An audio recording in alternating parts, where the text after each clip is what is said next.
হযরত Shah Ali Baghdadi রাহমাতুল্লাহি আলাইহি। আল্লাহু আল্লাহু আল্লাহু আল্লাহ।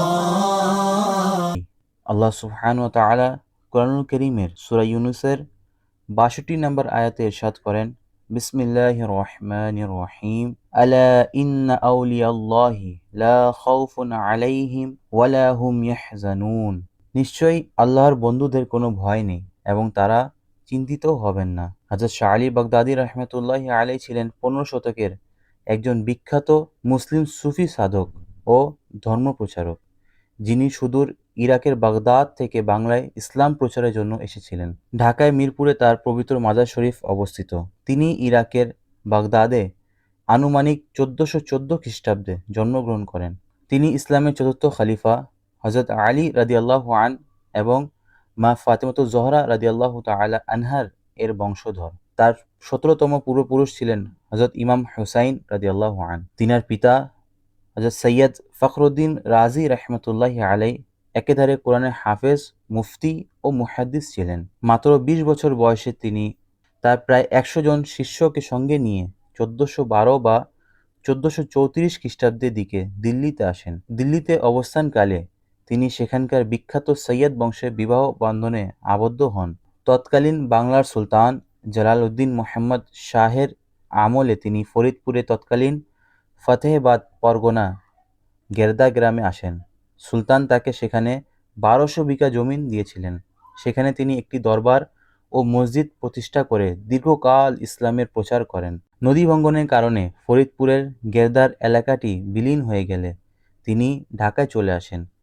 ঢাকায় এসে তিনি চিশতিয়া তরিকায় বিখ্যাত সুফি সাধক হযরত শাহ বাহার রাহমাতুল্লাহি আলাইহি এর বায়াত গ্রহণ করেন এবং আধ্যাত্মিক সাধনায় মগ্ন হন। ইতিহাস অনুযায়ী তিনি ঢাকায় মিরপুরে একটি হুজরাখানা অর্থাৎ কক্ষে আল্লাহর ধ্যানে ৪০ দিনের চিল্লায় বসেন।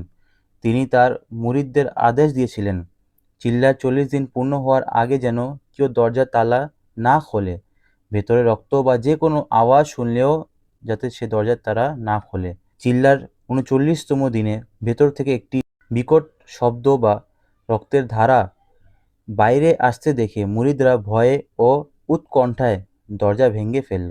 ভেতরে গিয়ে দেখা যায় তার শরীর মোবারক খণ্ড ও দ্বিখণ্ড হয়ে আল্লাহর প্রেমে বিলীন হয়ে গেছে। ৩৯ দিনেই তার চিল্লা ও জীবনের সমাপ্তি ঘটে। তিনি আনুমানিক ১৪৮০ খ্রিস্টাব্দে প্রায় ১০০ বছর বয়সে ওয়াফাত লাভ করেন।